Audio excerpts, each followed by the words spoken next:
زیان لحی ماکوی هاترا گهاندن که هفتیا بری لدور بورالان رابو بو زیانک مزن گهاند بو گندین بری، پنجرلی، قوش و ولی کنده.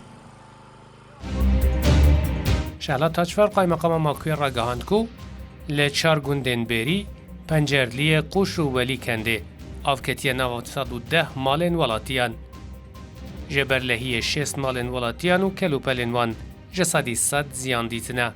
سپر هرفینه و زیان گهشتیه رین گندین بری، پنجرلی و ولی کنده. خدا قوت.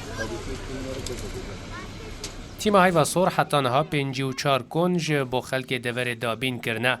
هر وها 188 بطانی، 68 راخر و هن خوراک لسر خلق زیان برکتی بلاف کریه.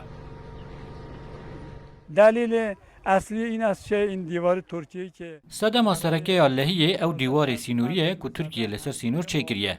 جبر وی آو لپش دیوار کم دبه که دبه صدام رابون اللهیه و زیان دیگهینه پرانی گندین دوره.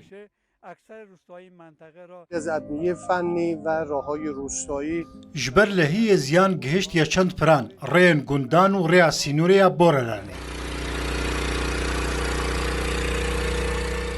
علی رضا مقدم ریوبر خانیبرانی پارزگاه اورمیه ده سردنک خود با دورا بورالان ماکوی را گهاند کو زیان 85 مالان هاتنه نرخاندن و تیمن بان ده تومار کرنا زیان ده بردوامن.